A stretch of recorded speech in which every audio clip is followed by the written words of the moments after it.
Oramos, Señor, dándote gracias por el tiempo que tenemos esta mañana contigo aquí en tu casa, Señor. Tú eres, Señor, el Padre de padres, Señor. Tú eres nuestro Padre, Señor. Tú nos hiciste hijos tuyos por medio de la fe en nuestro Señor Jesucristo. El día que le recibimos por tu gracia en nuestros corazones. Y desde entonces, Señor, has tenido un cuidado especial sobre nosotros. No obstante, desde antes ya te pertenecíamos, solamente, Señor, porque tú nos creaste. Damos gracias, Señor, por este vínculo, Padre, espiritual que tú has puesto, Señor, y esta atención que tú nos dedicas constantemente, Señor. Tú eres un Padre perfecto, Señor. Gracias, Señor, por velar, cuidar, proveer.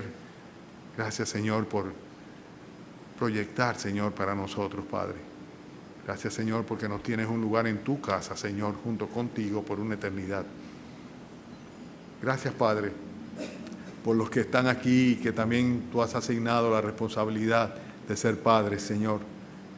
Rogamos, Señor, que tú ayude a cada padre, Señor, a ser como tú, Señor, cuidadoso de los suyos, Señor, guía espiritual, Señor, de cada uno de sus hijos, Señor. Te pedimos, Padre, que tú bendigas este tiempo de exposición de tu palabra y que, Señor, tu Santo Espíritu, Padre, derrame su gracia sobre todos nosotros, en el nombre de Cristo Jesús. Amén. Hermanos, pueden sentarse. Estamos en Tito capítulo 2. Tito capítulo 2.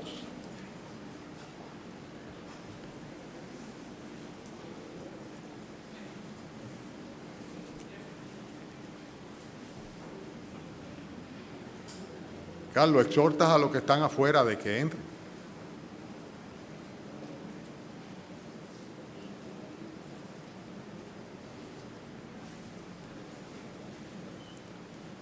Ustedes recuerdan cuál es el contexto de esta carta, ¿verdad? Que Tito fue dejado por Pablo en la isla de Creta con el propósito de que estableciese ancianos en esos lugares, que corrigiese las cosas que eran deficientes. Y él, como un discípulo de Pablo, podía realmente llevar a cabo esta misión, ya que tenía las herramientas espirituales y el conocimiento suficiente del plan de Dios para su iglesia. Consecuentemente, Tito se iba a ver en la necesidad de confrontar una serie de falsos maestros que estaban allá también y que estaban enseñando o llevando de nuevo o pretendiendo llevar a aquellos a judaizar, al judaísmo, cuando realmente la doctrina del cristianismo, si bien en cierta manera estaba conectada con el judaísmo, pero ciertamente era algo completamente nuevo, algo completamente distinto, era un pacto completamente distinto basado en la gracia del Señor. Y precisamente en esta carta nosotros vemos que Pablo le va dando instrucciones de cómo debe él tratar con cada uno de los que son parte de la congregación, comenzando por los ancianos, muchos de los cuales él tenía que constituir en pastores, ¿verdad? O sea, en cierta manera ordenar como pastores o reconocer como pastores de al frente de las congregaciones, pero además de esto con las personas ya mayores, tanto sean hombres como mujeres, ancianos, ancianas, y luego con la gente joven también. La semana pasada estuvimos viendo todo lo que le recomendaba o le ordenaba a Tito que le recomendase a las mujeres mayores en cuanto a la manera como debían ellas instruir a las mujeres más jóvenes. Y vimos un estándar completamente distinto al que el feminismo pues enseña hoy día en cuanto al rol de la mujer. Hoy día parte de la, por así decirlo, de la tesis del feminismo es el hecho de que no tiene por qué haber roles diferenciados entre un hombre y una mujer. O sea que todos los hombres tenemos las mismas capacidades, los mismos talentos, todos los seres humanos. Y que consecuentemente, si todos los seres humanos tenemos las mismas capacidades, los mismos talentos, los mismos derechos, consecuentemente también tenemos los mismos roles. Y consecuentemente, pues sencillamente no hay diferencia entre un hombre y una mujer. La semana pasada veíamos claramente, yo digo la pasada, pero no fue la pasada, fue la anterior, ¿verdad? Antepasada. Veíamos cómo Dios le da responsabilidades muy específicas a las damas de la congregación, cosas que ennoblecen su carácter y que nunca jamás le denigran. Pero en este caso, a pesar de que vamos a leer el capítulo completo, porque son apenas 15 versículos, vamos a hacer énfasis en cuál es la motivación final o el argumento básico en base al cual el apóstol Pablo les indica a los hermanos de Creta que ellos deben vivir de una manera completamente distinta a lo que era el patrón de vida o el patrón de conducta de la sociedad en la que se desenvolvían. Recuérdense que Creta era parte del Imperio Romano y eran griegos por esencia, no por naturaleza. O sea que la cultura griega, grecorromana, era la que predominaba allá y eran hermanos que se habían convertido al cristianismo. Algunos de ellos nunca fueron judíos, ni siquiera, y que realmente había un alto contraste entre lo que era la vida de los cretenses, ¿verdad? La vida secular en Creta y lo que debía ser la nueva vida en Cristo que estos hermanos tuvieran. Y eso es lo que está precisamente Tito de tratar de poner en orden las cosas, ¿verdad? Corregir las cosas deficientes dentro del pueblo de Dios, cosas que no andaban bien. Ya estamos introducidos. Ahora vamos a buscar nuestro texto. Tito capítulo 2, y a partir de ahora es que comienza realmente la predicación. El título del mensaje está basado en el versículo 11, cuando dice al final, casi al final, dice, porque la gracia de Dios se ha manifestado para salvación a todos los hombres. Capítulo 2, versículo 1. Pero tú habla lo que está de acuerdo con la sana doctrina, que los ancianos sean sobrios, serios, prudentes, sanos en la fe, en el amor, en la paciencia. Las ancianas asimismo sean reverentes en su porte, no calumniadoras, no esclavas del vino, maestras del bien, que enseñen a las mujeres jóvenes a amar a sus maridos y a sus hijos, a ser prudentes, castas, cuidadosas de su casa, buenas, sujetas a sus maridos, para que la palabra de Dios no sea blasfemada. Exhorta asimismo a los jóvenes a que sean prudentes, presentándote tú en todo como ejemplo de buenas obras, en la enseñanza mostrando integridad, seriedad, palabra sana e irreprochable, de modo que el adversario se avergüence y no tenga nada malo que decir de vosotros. Exhorta a los siervos a que se sujeten a sus amos, que agraden en todo, que no sean respondones, no defraudando, sino mostrándose fieles en todo, para que en todo adornen la doctrina de Dios nuestro Salvador. Porque la gracia de Dios se ha manifestado para salvación a todos los hombres, enseñándonos que renunciando a la impiedad y a los deseos mundanos, vivamos en este siglo sobria, justa y piadosamente, aguardando la esperanza bienaventurada y la manifestación gloriosa de nuestro gran Dios y Salvador Jesucristo, quien se dio a sí mismo por nosotros para redimirnos de toda iniquidad y purificar para sí un pueblo propio, celoso de buenas obras. Esto habla y exhorta y reprende con toda autoridad, nadie te menosprecie. Bien. Ustedes saben que el hecho de haber sido objeto de la gracia de Dios para salvación, para la salvación de la condenación, del castigo eterno, es lo que realmente motiva al cristiano a vivir una forma de vida completamente distinta a la que vivía antes de convertirse al Señor Jesucristo. Y de hecho debe ser así, o sea, un cristiano verdadero evidencia por el fruto en su vida, por su forma, por su manera de vivir, que realmente es un seguidor de nuestro Señor Jesucristo.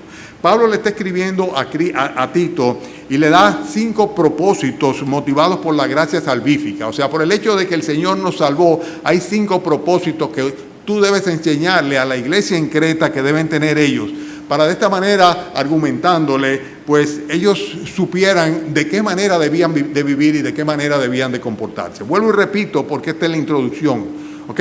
Vamos a hablar esta mañana de propósitos que son motivados por el hecho de que hemos sido salvos, o sea, por la gracia salvífica, porque la gracia de Dios se ha manifestado para salvación a todos los hombres. Entonces, esto debe motivarnos a nosotros vivir de una manera completamente diferente. Y esto es precisamente lo que el apóstol Pablo le está diciendo a Tito, que instruya a la iglesia en Creta, a fin de que ellos sean motivados por esa gracia del Señor que les salvó, para ellos tener propósitos de vida completamente diferentes a los que tiene el hombre común. ¿Captan la introducción completamente de lo que estamos hablando? Veo algunos medio distraídos, ¿verdad? Pero ojalá me equivoque y puedan captar claramente cuál es el propósito de este sermón. El propósito de esta parte de la epístola del apóstol Pablo a Tito. Fíjense lo que dicen los primeros versículos, que los ancianos sean sobrios, prudentes, etcétera. Versículo 3, que las ancianas asimismo sean, etcétera. Y fíjense qué interesante que en el versículo 4 dice que enseñen a las mujeres jóvenes a amar a sus maridos, etcétera, etcétera. Y todo esto concluye en un argumento. En el versículo 5 al final, ¿Cuál es el argumento o cuál es el motivo por el cual debe haber un propósito específico para que cada uno de estos miembros de la iglesia o parte de la iglesia, los ancianos, las ancianas, las mujeres jóvenes, actúen de una manera que no es común para el resto de las personas? O sea, es un estilo de vida, un patrón de vida, una escala de valores completamente diferente a la que tenían los cretenses y a los que tienen los dominicanos allá afuera en la calle también. Pero que en el caso de la iglesia de nuestro Señor Jesucristo eran valores fundamentales que ellos debían asimilar, acoger, aprobar y poner en práctica ellos en cuanto a la manera de vivir. Y en este caso hay un argumento primero. ¿Y cuál es esta causa? Esta causa que se deriva del hecho de que la gracia de Dios se ha manifestado para salvación. Para el caso de los creyentes en Creta de una manera particular, es el hecho de que ellos debían tratar de evitar a toda costa de que la palabra de Dios fuera, ¿qué cosa? Blasfemada, fuera blasfemada. Entonces, el propósito, por causa de la gracia que habían recibido los creyentes en Creta, pues ellos debían evitar que la palabra de Dios fuera blasfemada. Y para esto los ancianos debían reflejar un carácter espiritual. Ustedes recuerdan que predicamos un mensaje basado en el capítulo 1 y el inicio del capítulo 2, que titulamos un carácter aprobado, hablando del tipo de carácter que debe adornar a un hombre de Dios. ¿Lo recuerdan? Ese mensaje, ¿verdad? Y cómo realmente lo que el Señor dice acá es algo que se sale del patrón de conducta y del patrón, del perfil, vamos a llamarle así, de un hombre común y corriente. Cuando Dios le dice a los hombres que deben ser irreprensibles, que deben tener una sola mujer, que no puedan estar acusados, que sean no soberbios, no iracundos, no dados al vino, no pendecientes, etcétera, etcétera, no codiciosos, etcétera, etcétera, etcétera. Ya estuvimos hablando de todas esas características que deben adornar a un hombre de Dios. Pero en el caso de las ancianas, le hacía un énfasis particular en la manera de conducirse. O sea, los ancianos debían reflejar hacia afuera un carácter espiritual, pero las ancianas tenían que poner mucha atención en la manera como se comportaban o cómo se conducían.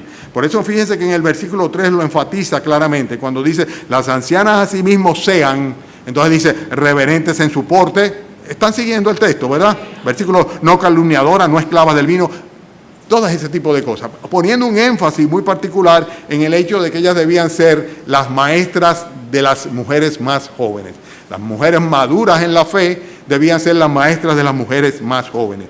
Y en el caso de las jóvenes, entonces a las mujeres jóvenes le da un listado también de cosas que ellas debían tratar de llevar a cabo en cuanto a su conducta, en cuanto a su carácter, a fin de que realmente la palabra de Dios no fuera blasfemada. Y estamos hablando en un contexto en el cual los derechos de la mujer eran completamente restringidos, ¿verdad? Consecuentemente, cualquier inconducta iba a ser calificada inmediatamente como, mira, y di que es cristiana, pero mira, esto es de lo de la nueva religión esa que está por ahí. Consecuentemente, ellos debían, por causa de la gracia de Dios, ¿verdad?, que había alcanzado los corazones y les había transformado, ellos debían modificar su conducta a fin de que estas jóvenes aprendieran a amar. Porque lo dice de una manera muy clara aquí, versículo 4, que enseñen a las mujeres jóvenes a amar a sus maridos y a sus hijos. Y enfatizábamos hace un par de semanas que amar es algo a lo que se aprende. Amar es algo a lo que se aprende. Y dice luego de que eran personas que debían ser también personas que debían manejarse con prudencia, o sea, guardarse completamente, personas que fueran castas absolutamente. Y enfatiza luego el rol de la mujer como administradora del hogar, como cuidadosas de su casa. Lo vemos claramente en el versículo 5. Habla de su carácter de ser bondadosas y de estar sujetas. En otras palabras, lo que estamos enfatizando acá es el hecho de que para evitar que la palabra de Dios fuera blasfemada, tenía que haber un comportamiento que rompiera completamente con el patrón de conducta y una escala de valores que fuera completamente distinto a lo del resto de los habitantes de Creta. Y esto es lo que precisamente debía derivarse del hecho de que ellos, por causa de la gracia de Dios, eran nuevas criaturas en Cristo. Hermanos, de esta manera nadie tendría ningún argumento para poder maldecir o blasfemar las enseñanzas bíblicas. Porque si el testimonio no se corresponde y si la actitud y si realmente la mentalidad y las acciones no son consecuentes con la fe bíblica, ¿verdad?, entonces podríamos decir, bueno, pues sencillamente estas personas están completamente contrarias a lo que la Biblia dice. Pero si profesan ser cristianos, entonces lo que los incrédulos terminarán diciendo, pero mira, siendo cristiano, aparentemente o evidentemente, el patrón que le está enseñando esta nueva fe, este cristianismo, es de comportarse de una manera que no se corresponde con lo que es la voluntad de Dios y lo que el apóstol Pablo le está expresando a Tito que debía enseñar a la congregación en Creta. Consecuentemente, lo que debe suceder es lo contrario. O sea, las manifestaciones del carácter cristiano obligan necesariamente a una persona incrédula a reconocer que en esa persona en particular hay algo distinto. ¿Por qué? Por su conducta. ¿Por qué? Por sus valores. ¿Por qué? Por sus actitudes. ¿Por qué? Por la manera como se desenvuelve en la vida cotidiana. Entonces estamos hablando de 5 distintos propósitos que debe tener un cristiano y que deben motivarse en el hecho de que ellos han sido objeto de la gracia. Cuando digo ellos, digo nosotros, ¿verdad? Hemos sido objeto de la gracia de Dios para, en primer lugar, evitar que la palabra de Dios sea blasfemada. Que nunca puedan, por causa de tu comportamiento, de tu conducta, hermano, hermana, que nunca pueda nadie decir, pero si estos son los que dicen que conocen la Biblia y que saben la palabra de Dios y que practican lo que la Biblia dice, como consecuencia de tener una conducta inapropiada. El otro punto es que por causa de la gracia de Dios que hemos recibido y la salvación que viene con ella, nosotros debemos hacer que el adversario se avergüence.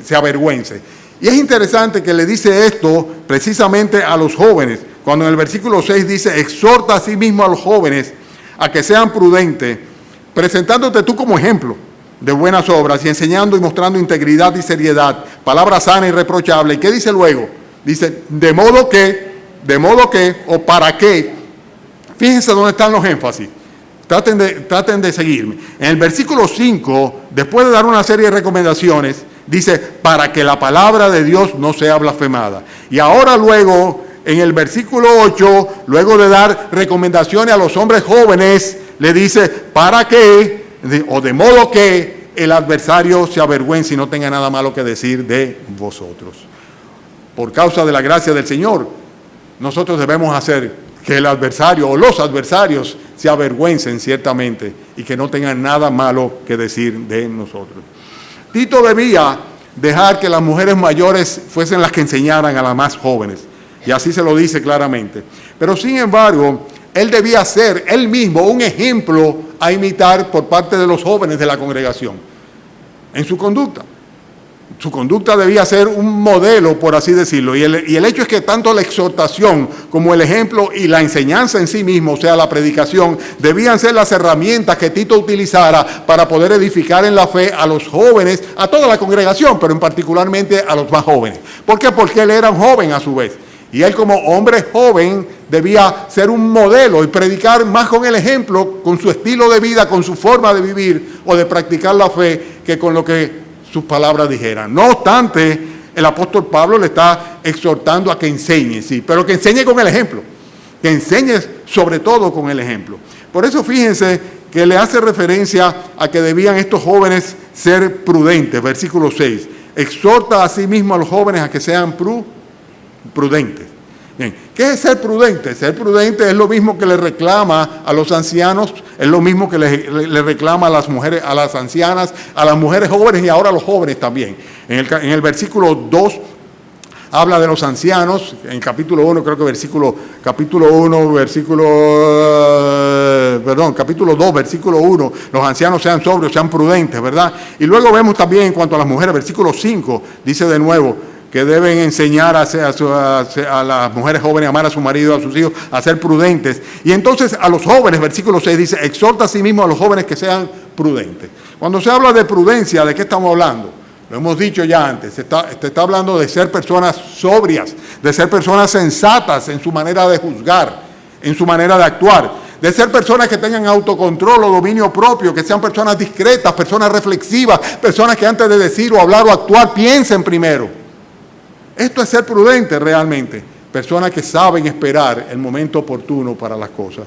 Y es una exhortación en ese sentido, pero una exhortación muy oportuna porque vivían en un medio donde había muchas tentaciones, sobre todo de naturaleza de índole sexual, ¿verdad? Entonces los cretenses estaban expuestos de una manera muy especial y la juventud, como ustedes saben, todavía más expuesto que el resto de las personas. Entonces, la prudencia es el consejo fundamental que hay que darle a los jóvenes. O sea, sean prudentes, cuidado. Es una especie de advertencia. Piensen las cosas antes de actuar. No tomen decisiones a la ligera. Busquen la dirección de Dios. Tengan dominio propio. No se dejen llevar de los apetitos carnales, de los placeres, de las tentaciones. Y ese era el consejo que precisamente le estaba dando el apóstol Pablo a Tito, que le diese a su vez a los jóvenes de las congregaciones, que fueran personas bien prudentes. Hoy día más que nunca hay que ser prudente. Hay que ser prudente con un celular en la mano o con una tableta o con una computadora y con una televisión, y hay que ser prudente. Y eso es en el ámbito de lo privado. Y imagínense cuánto más cuando salimos a la calle, con la cantidad de drogas que hay, con la cantidad de alcohólicos que hay, con la cantidad de violencia que hay, cantidad de maldad y de peligros que hay en la calle. Hay que manejarse con prudencia, y el mejor consejo que se le puede decir a un joven es: sé prudente, sé prudente, sé prudente. La prudencia es fundamental, y la exhortación a la prudencia venía como consecuencia de las tentaciones que estaban allá afuera en la calle. Pero también, fíjense que le decía que debían ser ejemplos. Él debía ser un ejemplo de buenas obras. Dice el versículo 7, presentándote tú en todo como ejemplo de buenas obras. Tito tenía no solamente que enseñar o recomendar, sino que tenía él mismo, ¿verdad?, que modelar lo que era un comportamiento correcto o un obrar apropiado. Y tú debes ser el ejemplo, Tito. Comienza por ti, ¿verdad?, para que ellos vean cómo se obra correctamente, cómo se llevan a cabo las buenas obras. Y en este sentido, la Biblia es consistente completamente. Cuando en Colosenses capítulo 1, versículo 10, el apóstol Pablo recomienda a los colosenses y le dice: para que andéis como es digno del Señor Jesús, agradándole en todo, llevando fruto en toda buena obra y creciendo en el conocimiento de Dios. O sea, la vida de un cristiano es una vida que debe estar adornada, por así decirlo, debe ser un árbol completamente fructífero, a fin de que sea visible el producto o el fruto de ese árbol. Y en ese sentido, pues es necesario que haya una serie de buenas obras o de bien obrar que evidencien o testifiquen de la naturaleza de este hombre o esta mujer que dice que la gracia de Dios le llegó a ellos para salvación. Y parte de la motivación tenía que ser esa. O sea, por el hecho de que sencillamente el Señor nos salvó, pues debemos obrar y vivir, conducirnos de una manera tal en la cual sea evidente por nuestras buenas obras la fe que nosotros profesamos. ¿Y esto qué es lo que va a traer como consecuencia? Va a traer como consecuencia lo que es el propósito fundamental, y es el hecho de que el adversario no tenga nada malo que decir de nosotros, y más bien pase vergüenza si habla mal de nosotros. Pase vergüenza si habla mal de nosotros. El ejemplo de buenas obras, y cuando hablaba de la enseñanza en el versículo primero, cuando dice el versículo primero, cuando dice en la enseñanza, ¿dónde que estoy? Sí, cuando dice, habla tú lo que está de acuerdo con la sana doctrina, ¿verdad? Y en el versículo 7 es cuando dice, presentándote tú en todo como ejemplo de buenas obras, dice, en la enseñanza, mostrando integridad, seriedad, para palabra sana e irreprochable. En otras palabras, doctrinalmente, Tito tenía que enseñar de una manera sumamente seria, sumamente sobria y de acuerdo a la sana doctrina. Por eso le dice, tú habla lo que está de acuerdo con la sana doctrina. Entonces, ¿qué es lo que estamos diciendo? Que por el hecho de que la gracia de Dios te ha alcanzado a ti, tú y yo somos dos creyentes, tanto tú como yo tenemos el compromiso de hacer que el adversario se avergüence y que no tenga nada malo que decir de nosotros. Segundo propósito. Debemos necesariamente hacer que con nuestro testimonio de vida, con nuestro proceder y con nuestro buen obrar, cualquiera que quiera acusar a un cristiano, cualquiera que quiera acusar la doctrina cristiana, cualquiera que quiera acusar la fe que profesamos o el Señor que nos compró, pues sencillamente termine simplemente avergonzado. O sea, en otras palabras, no se salga con la suya. Tenga que pasar la vergüenza porque ciertamente los hechos van a hablar tan fuerte que por más que quieran contradecir, no podrán hablar mal de nosotros. Que no tenga el adversario nada malo que decir de nosotros. Cuando hablamos del adversario podemos estar Podemos pensar que se refiere a Satanás. Ciertamente la Biblia dice que él es nuestro adversario, el diablo, el cual anda como un león rugiente alrededor buscando a quien devorar. Pero sabemos que se ponen por delante de él y como fruto de la influencia de estas huestes espirituales de maldad, ¿verdad? El hecho de que aparecen muchos hombres que siempre tratan de desvirtuar, de denostar la doctrina que creemos, la fe que profesamos. Y estos también deben salir avergonzados. Cualquiera que adverse la fe que profesamos como una consecuencia del testimonio en el ejemplo que nosotros damos y el tipo de vida que llevamos, y de una manera muy particular, en el caso de los jóvenes, van a tener que sencillamente tragarse la lengua. Van a tener que tragarse la lengua porque los hechos van a hablar tan alto que sencillamente no van a poder de ninguna manera contradecirlos, ser contradichos. Hermanos, es todo lo contrario a lo que muchas veces vemos con tristeza. Vemos que cuando los jóvenes llegan a la edad en que se emancipan y que van a las universidades o que van a los lugares de trabajo, entonces, en cierta manera, pues en vez de afianzar su testimonio, lo que hacen es que se vuelven un poquito, por así decirlo, ¿cómo diría?, ambiguos, y comienzan a mezclarse y a dejarse permear, y en vez de marcar la diferencia en base a su fe y a su doctrina y a sus convicciones bíblicas, lo que hacen sencillamente es que se convierten en motivo de burla o menosprecio de lo que es el verdadero cristianismo, de ser un testimonio vívido de haber sido objeto de la gracia de Dios para salvación.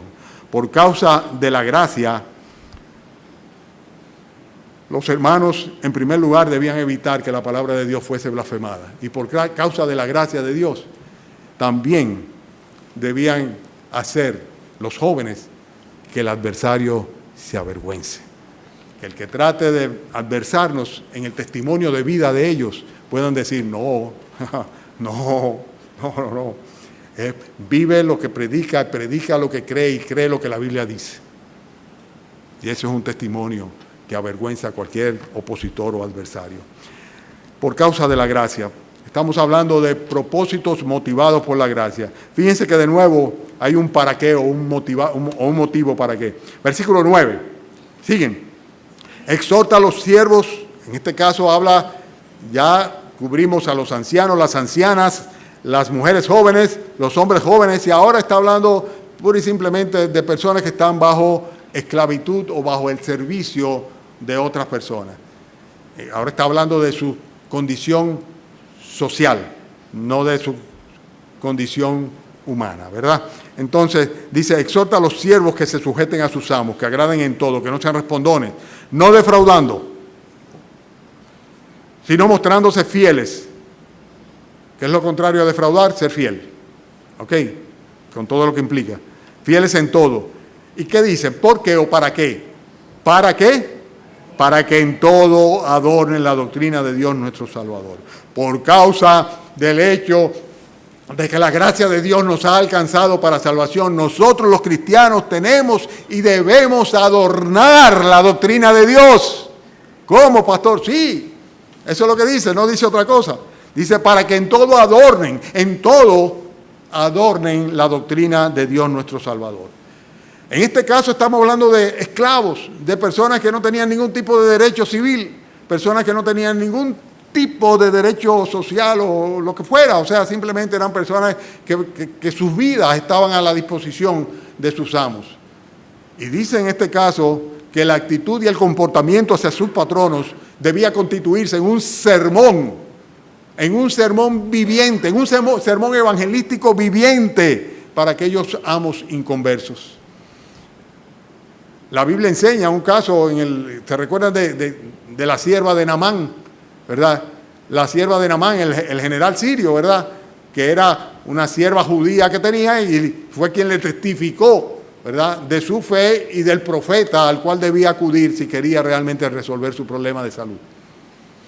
Dios utiliza a personas que están supeditados bajo el servicio de otras personas para precisamente tener misericordia y que les llegue el mensaje de salvación a aquellos que están en autoridad sobre ellos.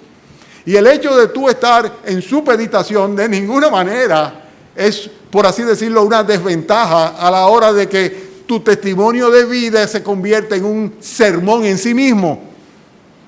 Yo quisiera como que captáramos estas cosas bien. El hecho es que bajo la influencia de la gracia de Dios se puede cumplir con una serie de exhortaciones que de otra manera tú dirías, ¿cómo puede alguien hacerlo?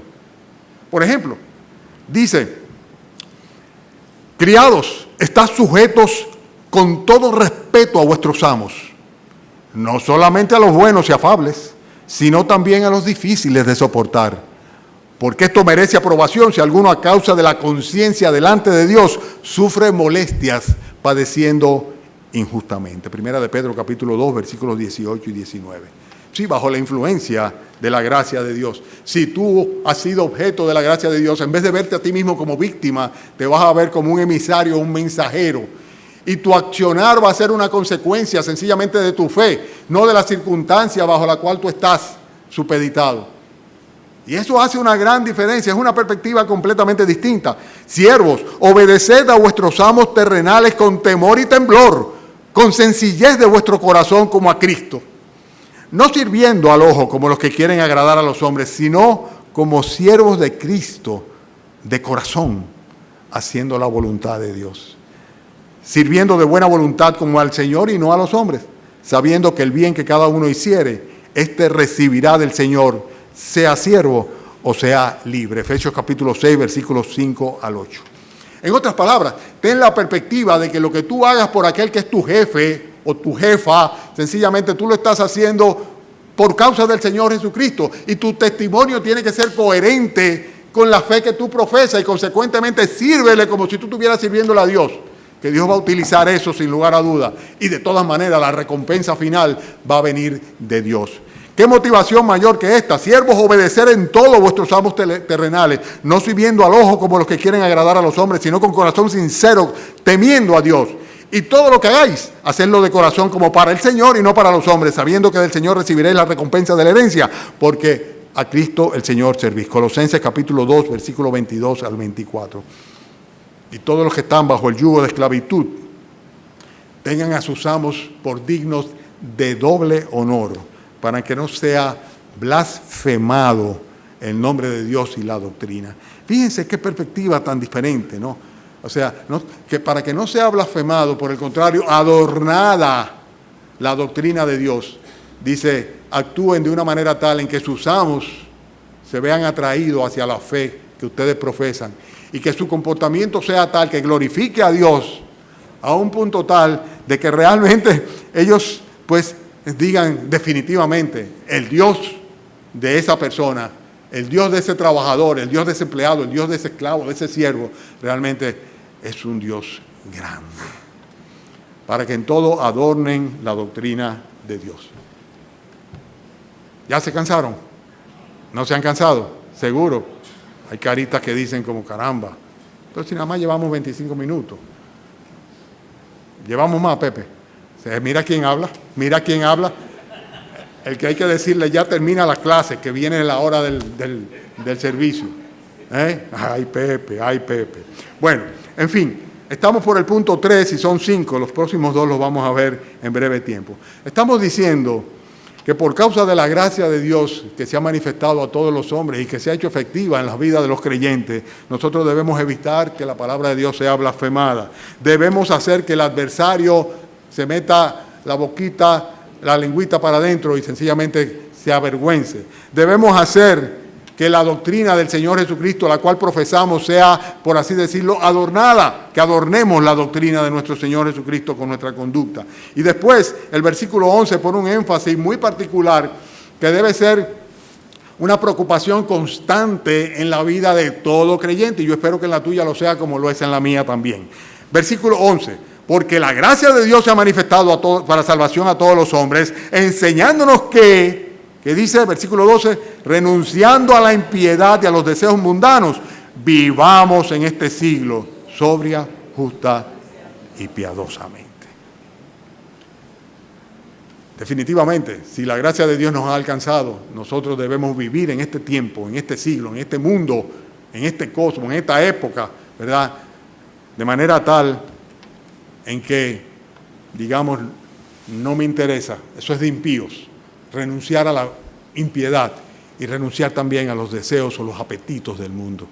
No améis el mundo ni las cosas que están en el mundo, porque si alguno ama el mundo, el amor del Padre no está en él. Y todo lo que hay en el mundo, los deseos de los ojos, los deseos de la carne, la vanagloria de la vida, no procede del Padre, sino del mundo. Y el mundo es temporal, pasa, y sus deseos también pasan. Pero el que hace la voluntad de Dios, ¿qué dice? Permanece para siempre. Permanece para siempre. Estamos diciendo que simplemente la Biblia exhorta acá y Pablo le enseña a Tito que debe a su vez enseñar a los cretenses que debe renunciar a toda impiedad y a los deseos mundanos. Todo esto partiendo del hecho de que son ciertamente creyentes, de que habían sido objeto de la gracia y la misericordia de Dios. Entonces sí, entonces podremos ver como una consecuencia del hecho de haber nacido de nuevo, de que el Espíritu Santo esté en nuestros corazones, que hayamos sido objeto de la gracia y la misericordia de Dios para salvación de nuestras almas, entonces vamos a ver que nuestras vidas y conductas y prioridades pueden ser modificadas completamente y deben ser modificadas. Consecuentemente, es algo que fluye de la propia gracia de Dios. O sea, no hay poder en nosotros mismos para restringir la impiedad como seres humanos que somos. No tenemos el poder de controlar los deseos carnales, los cuales dice la Escritura claramente que batallan contra el alma. Pero si somos objeto de la gracia de Dios, de la misericordia de Dios, si el poder de Dios, la presencia de Dios está en nuestra vida, es muy distinto. Es muy distinto. Por eso el cristiano no permanece en el pecado. Por eso el verdadero cristiano no practica regularmente el pecado. ¿Por qué? Porque sencillamente el Espíritu de Dios está en él. Si tú eres un cristiano verdadero, si eres una persona que ha sido salva por gracia, tú puedes y debes renunciar a la impiedad y a los deseos mundanos y vivir en este siglo de una manera sobria, justa y piadosa. Eso es lo que Pablo le dice a Tito. Tito, dile a ellos que la gracia de Dios se ha manifestado. Y se ha manifestado no así simplemente porque qué bonito. No, dice para que vivamos en este siglo de esa manera. De esa manera. Amados, yo os ruego que como extranjeros y peregrinos os abstengáis de los deseos carnales que batallan contra el alma, manteniendo buena vuestra manera de vivir entre los gentiles, entre los incrédulos, para que en lo que murmuran de vosotros como de malhechores, glorifiquen a Dios en el día de la visitación al considerar vuestras buenas obras. En otras palabras, el día que el Señor termine visitando a los incrédulos como consecuencia de la misericordia y la gracia de Dios que le alcance a ellos, dice, van a terminar glorificando a Dios a causa de las buenas obras y el testimonio que tú tuviste. Consecuentemente, abstente de estos deseos carnales, que además de todo batallan contra el alma. Eso es lo que está diciendo simplemente.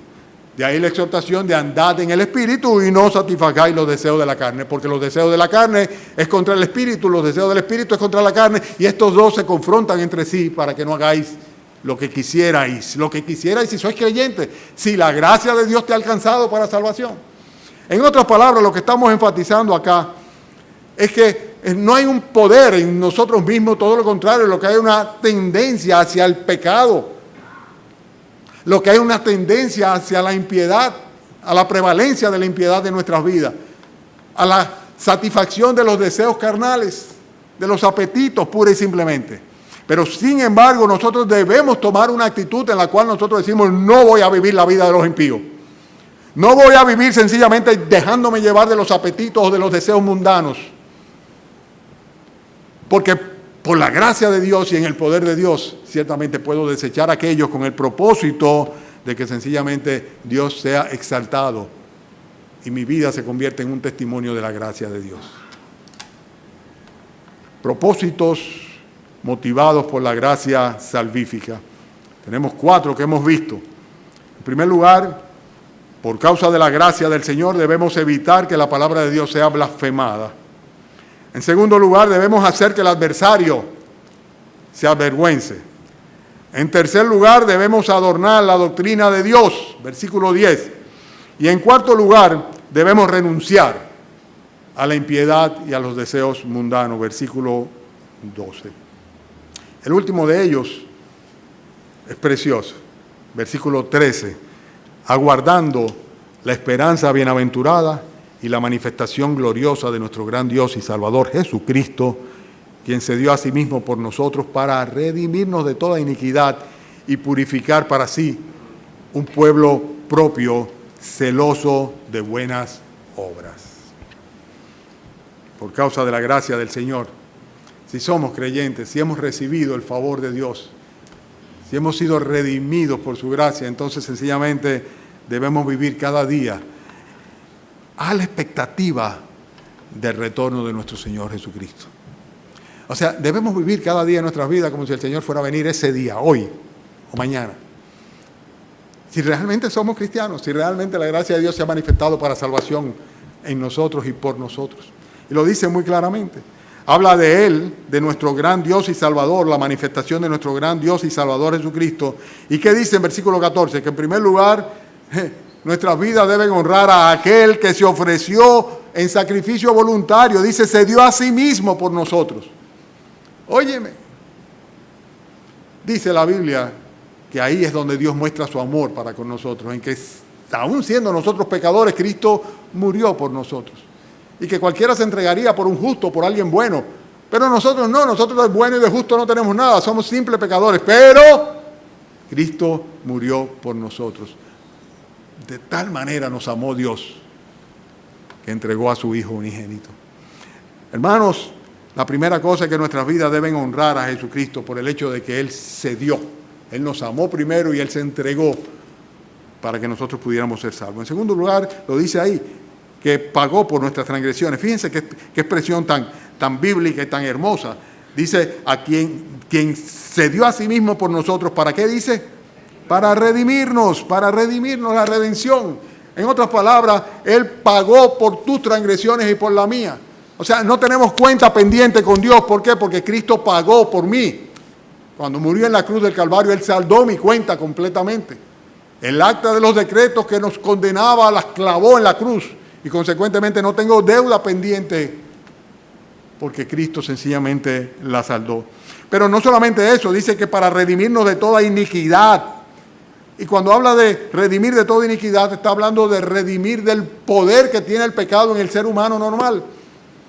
Cualquier ser humano está controlado. Acuérdate que el que hace pecado esclavo es del pecado.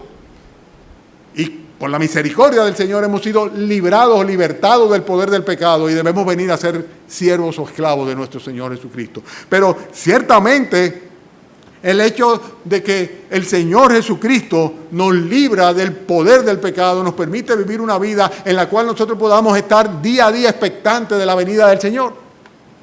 Yo le agradezco tanto al Señor, y lo hacía esta mañana en particular, que Él me recuerda todas las mañanas su venida próxima. Cuando invocando el Padre Nuestro, le digo, venga sea tu reino. Ojalá vinieras hoy, Señor, le digo. Ojalá que hoy sea el día de tu venida, Señor.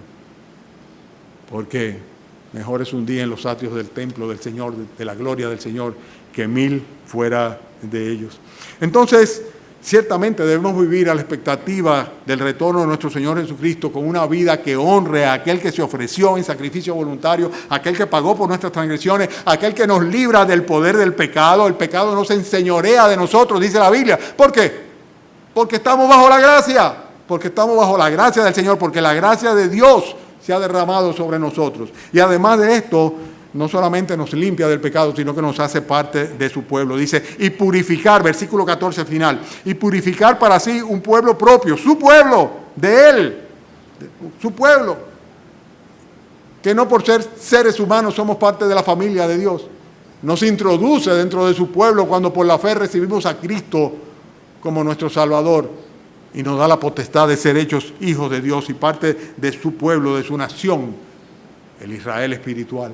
Y además de esto, fíjense cómo termina, dice, cambiando nuestros deseos y nuestras prioridades, cuando dice que Él purifica para sí un pueblo que es de Él mimito, o sea, un pueblo de Él, de su peculio, de Él, ¿verdad? Está hablando de Dios y está hablando de nosotros. Nosotros somos ese pueblo. Y un pueblo que debe ser, ¿cómo dice Él? Celoso de buenas obras. En otras palabras, nuestros deseos y nuestras prioridades, hermanos, debe ser llevar a cabo las buenas obras que Dios ha preparado de antemano para que nosotros anduviésemos en ella. ¿Se recuerdan del texto? En Efesios, porque por gracia sois salvos por medio de la fe. Esto no es de vosotros, es un don de Dios, no es por obra para que nadie se gloríe. Dice, somos hechura del Señor. Hechura del Señor, creados en Cristo Jesús para buenas obras, las cuales Dios preparó de antemano para que nosotros anduviésemos en ellas. Entonces, nosotros debemos cambiar nuestros deseos, nuestras prioridades y obrar y vivir de una manera tal en la cual ciertamente manifestemos que estamos pendientes del retorno del Señor Jesucristo en cada momento. Ustedes se imaginan el momento en que el Señor nos lleve con Él. ¿Dónde usted quisiera que lo agarrara? O haciendo qué cosa, o pensando qué cosa, o hablando qué cosa, o viendo qué cosa, o cavilando qué cosa.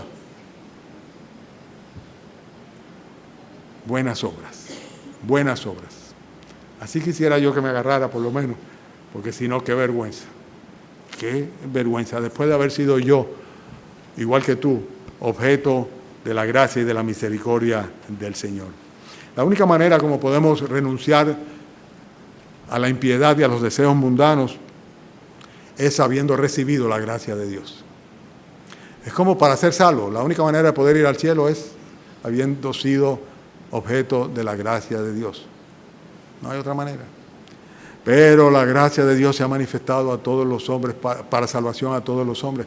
Está ahí, está disponible. La gracia y la misericordia de Dios. Y la pregunta es la siguiente, ¿has echado mano a esa gracia de Dios?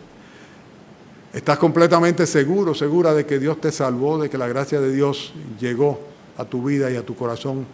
¿Estás completamente seguro, segura de que Cristo se entregó voluntariamente por ti, pagó por tus transgresiones, te libró del poder del pecado, te permite ciertamente vivir una vida pura, cambió tus deseos y tus prioridades aquí, desde tu mente hasta tu corazón, y te hizo parte de su pueblo? Porque si no es así, de cualquier manera la gracia de Dios se ha manifestado. Cristo es la gracia viviente. El Evangelio es el mensaje de la gracia. La salvación es el regalo por gracia. Pero todavía tú no has hecho acopio de ella, no le has echado mano a ello. En ese caso hay que decirle al Señor, Señor, perdona mis pecados. Señor, ven a mi corazón. Señor, transforma mi mente. Señor, hazme parte de tu familia. Señor, condúceme por tus buenas, a través de tus buenas obras. Cambia mi vida, Señor. Y si la gracia de Dios te alcanza, a partir de ese día serás una nueva criatura en Cristo. Entonces, ciertamente, todos estos propósitos van a ser partes fundamentales en tu vida. Y la expectativa de que el Señor viene en cualquier momento es algo que ciertamente va a anhelar tu corazón. Ciertamente va a anhelar tu corazón. Por la certeza de que es mejor estar con Cristo. Es muchísimo mejor. Vamos a inclinar nuestros rostros y vamos a orar. Padre, sí queremos que tú vengas, Señor. Y sabemos, Padre, que durante 20 siglos, Señor, tu pueblo ha estado clamando por esa segunda venida tuya, la que prometiste, Señor, con voz de ángeles, cuando ascendiste al reino de los cielos, Señor. Oh Padre, ayúdanos, Señor, a vivir una vida en la cual, Padre, podamos nosotros, por causa de tu gracia y tu misericordia, glorificarte, Señor, adornar tu doctrina, adornar, Señor, el cristianismo que profesamos, Señor. Danos el poder para vencer la impiedad y, Señor, sujetar, Padre, nuestros cuerpos, ponerlo bajo servidumbre y, Señor, poder de cierta manera controlar, Padre, y más que controlar, apocar los deseos carnales que batallan contra el alma, Señor. Te ruego, Padre, que tú bendigas a esta tu iglesia, a cada hermano. Tú conoces, Señor, las luchas que cada uno de nosotros libra en manera individual, en manera personal, Señor. Ayúdanos, Señor, a tener la victoria, de manera de que el testimonio del ejemplo de nuestras vidas se convierta en un evangelio viviente, Señor, para los incrédulos, Padre. Y de esta manera, Señor, seamos útiles a tu propósito, a tu gloria y a tu reino en el tiempo que nos queda aquí. Gracias por esta mañana, Padre. Te suplicamos, Padre, que esta noche también nos bendiga con la exposición de tu palabra en los labios de nuestro hermano Eddie Jesús, Señor. Y que podamos también, Señor, glorificarte como esta mañana, Padre, hemos pretendido hacerlo, Señor. Alégrate con nosotros, bendícenos, Señor. En el nombre de Cristo Jesús te lo pedimos con acción de gracias. Amén.